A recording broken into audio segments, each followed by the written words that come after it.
Hi hello friends, welcome back to media talks. நான் உங்கள் மௌனிகா.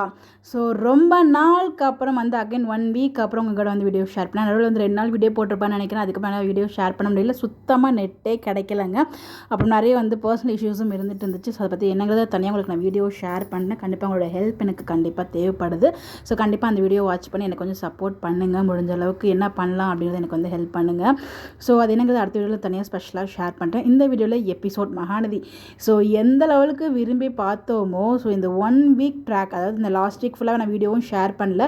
எபிசோடுமே நான் ஊருக்கு வந்து நேற்று தான் ஊருக்கு வந்ததுக்கப்புறம் தான் ஃபுல் எபிசோடுமே நான் பார்த்தேன் சேர்த்து வச்சுட்டு. ஸோ வந்து அதனால தான் என்னால் வீடியோவுமே ஒழுங்காக போட முடியல, நெட் அங்கே அவ்வளோவா கிடைக்காததுனால. ஸோ எபிசோட் என்ன சொல்கிறதுனே எனக்கு தெரியல.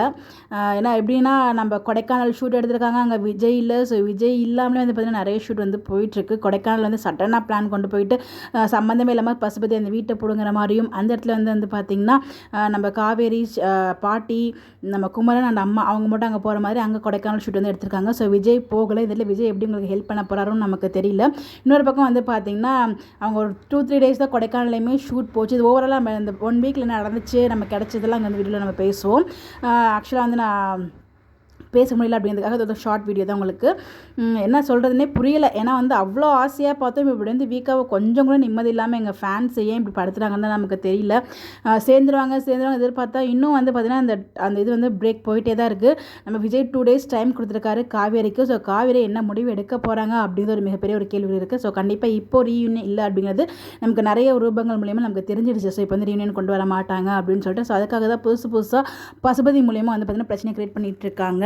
இதுக்கெல்லாம் எப்போ எண்டு கார்டு வரும், எப்போ முற்றுப்புள்ளி வைப்பாங்கன்னு எனக்கு தெரியல. பிகாஸ் இந்த கொடைக்கானல் ட்ராக்கில் விஜய் இல்லாதது நம்மளால் அக்செப்ட் பண்ண முடியல. அதுவும் நேற்றுக்கு எபிசோடில் வந்து விஜய் காமிக்கவே இல்லை. அதுவும் பார்த்தீங்கன்னு வச்சுக்கோங்களேன், ஸோ மண்டே எபிசோடாவது ஸ்டார்டிங்கில் நம்ம விஜய் காவேரி பேசுகிற மாதிரி சீன் வச்சுருப்பாங்க. ஆனால் பார்த்தாங்க பாருங்கள் ஒரு ப்ரொமோஷனு. ஸோ விஜய் காவேரியை வச்சு எல்லாத்துக்கும் ப்ரொமோஷன் போடுறாங்க. ஆனால் எங்கள் விஜய் காவேரிக்குன்னு தனியாக ஏன் இப்படி பண்ணுறாங்கன்னு நமக்கு தெரியல. ஸோ அஃபிஷியலாக வந்து டைம் சேஞ்சஸ் வந்தாச்சு. ஸோ நேற்றுலேருந்து, அதாவது மண்டேலேருந்து வந்து பார்த்திங்கன்னா 7 o'clock டைம் சேஞ்ச் பண்ணிட்டாங்க. இதுக்கு பெசாட்டுக்கும் பருத்தி மூட்டை குடோன்லேயே இருந்திருக்கலாம்ப்பா அப்படிங்கிற மாதிரி தான் எனக்கு ஃபீல் ஆச்சு. ஸோ வந்து 7:30க்கு மூவ் பண்ணி நல்லா தான் மூவ் பண்ணிட்டு இருந்தாங்க. ஸோ 7 o'clock மூவ் பண்ணி இப்போது ஒரு ட்ராக்கையுமே மாற்றிட்டு இருக்காங்க. ஸோ சீக்கிரமாகவே இந்த ஒரு ட்ராக்குக்கு என் கார்டு போட்டு எங்களுக்கு வீக்கான ட்ராக் கொண்டு வந்தால் நல்லாயிருக்கும் நான் ஃபீல் பண்ணுறேன். பர்சனலாக இது என்னோட ஃபீலிங். உங்களுக்கு என்ன தோணுது, நீங்கள் எப்படி ஃபீல் பண்ணீங்க? ஸோ இந்த லாஸ்ட் 1 வீக்கில் உங்களுக்கு பிடிச்சது, உங்களுக்கு என்ன கஷ்டமாக இருந்துச்சு, உங்களோட பாயிண்ட் ஆஃப் வியூங்கிறது மறக்காமல் கமெண்ட்டில் ஷேர் பண்ணுங்கள். அதை பற்றி நம்ம டிஸ்கஸ் பண்ணலாம். Sorry for the late reviews.